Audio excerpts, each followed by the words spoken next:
avec l'exemple numéro 3 où nous allons avoir une double mission de démonstration.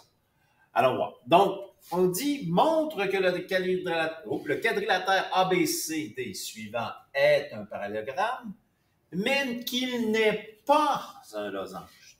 Donc ici, on a deux propositions à démontrer et à contre-démontrer. C'est-à-dire qu'on veut montrer que ABCD est un parallélogramme.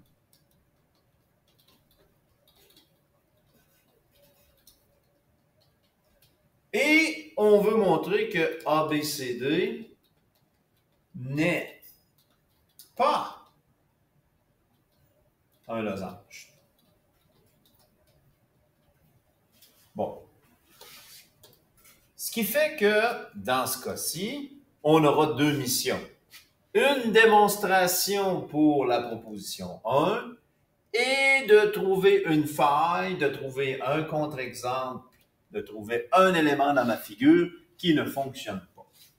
Ben, qu'est-ce qu'on a entre les mains ici pour faire ma démonstration ou ma contre-démonstration?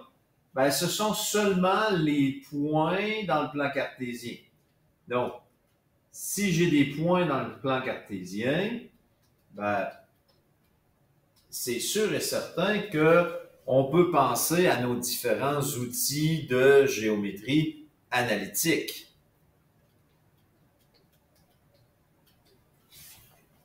Les différents points, je les note ici pour les avoir apportés.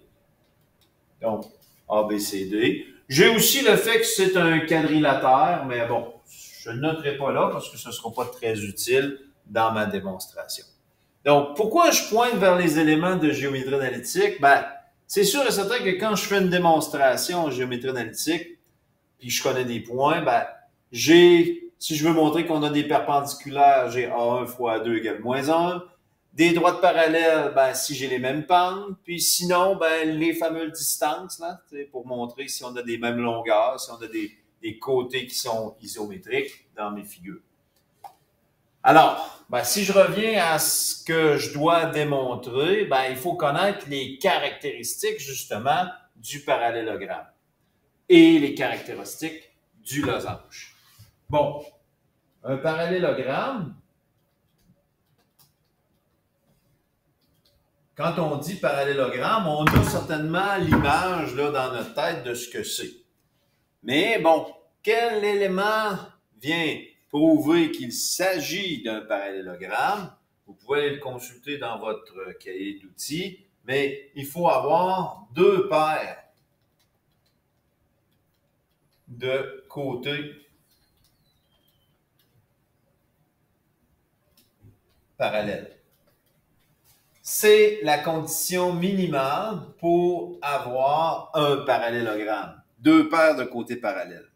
Donc, pour montrer que c'est un parallélogramme, il faudra montrer que AB, qui est ici, est bien parallèle à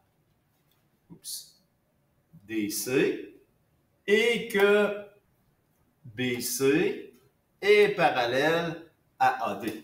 Donc, il faut montrer que AB est parallèle à BCD. Puis, il faudrait montrer aussi que BC est parallèle à AD. Et ça, ben, ça va jouer au niveau des pentes. Si j'ai des pentes égales, ben à ce moment-là, on va montrer qu'ils sont parallèles. Maintenant, les caractéristiques d'un losange.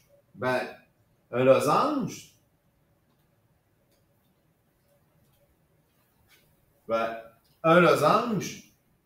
encore une fois, il a des côtés, il a deux paires de côtés parallèles, mais, ben, ici, si on montre que c'est un losange, on va l'avoir déjà démontré. Si on veut démontrer que ce n'est pas un losange, parce que, tu sais, le losange a aussi deux paires de côtés parallèles,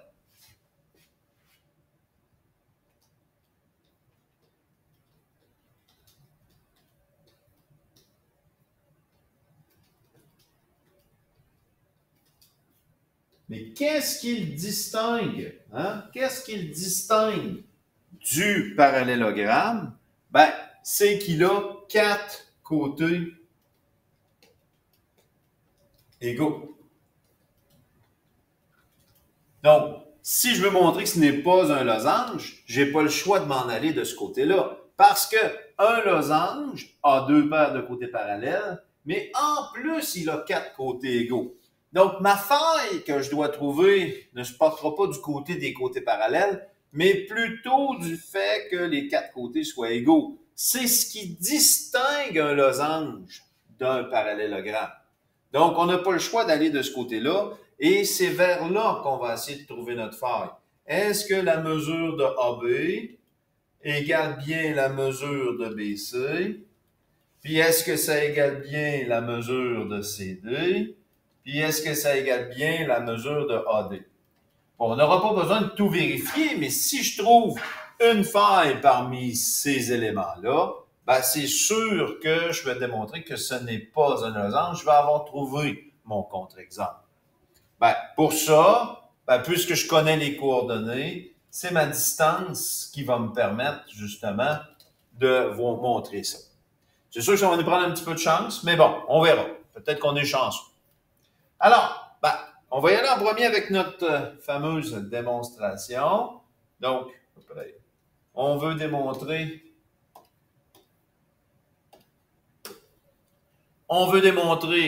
en premier qu'il s'agit d'un parallélogramme. Donc, il faut montrer 2 choses, que AB est parallèle à CD. Bon, ce qui fait que, ben, on va calculer, premièrement, notre pente de AB et notre pente, ensuite, de BC, de CD, pardon, CD, pardon. Une fois qu'on aura calculé nos pentes, ben, on pourra les comparer. Alors, la pente de AB, Y2 moins Y1 sur X2 moins X1. Alors, avec nos points, on peut les identifier ici. Donc, X1, Y1, X2, Y2. On a donc 3 moins 1 sur 6 moins 1. On a donc une pente qui est de 4 cinquièmes. Bon, 4 cinquièmes. Je vais aller calculer ma pente de CD. Donc, CD ici. On va mettre X1, Y1, X2, Y2. Tiens. Alors, oups, j'étais en bleu. On va retourner en bleu. Y2 moins Y1 sur X2 moins X1. Je calcule ma pente. Donc, Y2 moins 3 moins 1 sur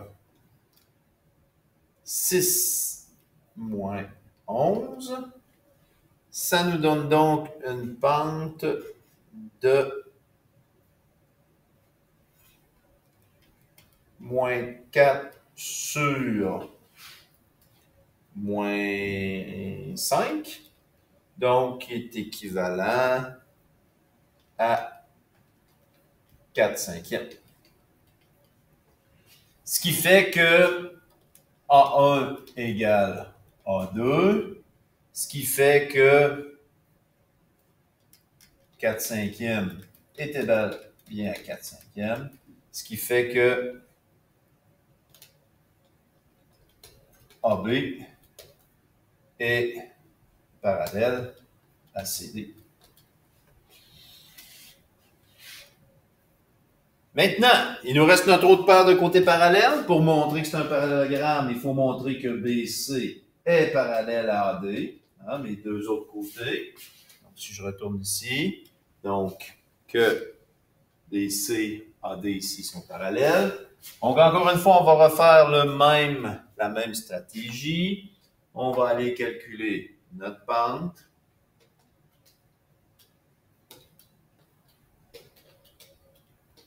La pente de, désolé, DC. Et la pente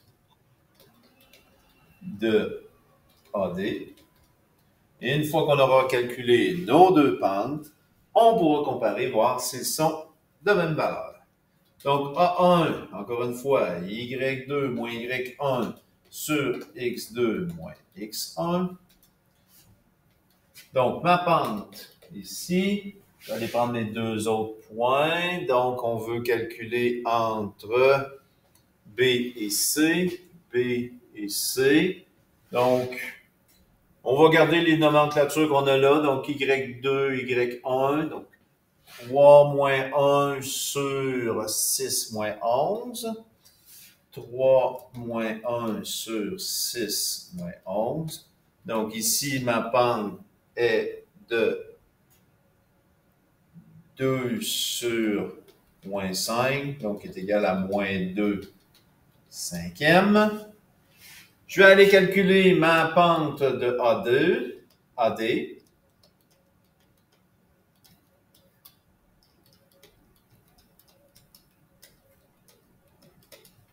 Donc, AD, on peut garder encore les mêmes nomenclatures. Donc, moins 3, moins 1. Donc, moins 3, moins 1 sur 6 moins 1. Donc, 6 moins 1. Donc, ma pente est encore une fois de moins 2 cinquièmes. Donc, A1, est-ce que c'est égal à A2? Ben, est-ce que moins 2 cinquièmes est égal à moins 2 cinquièmes? Oui. Donc, BC est parallèle à AD.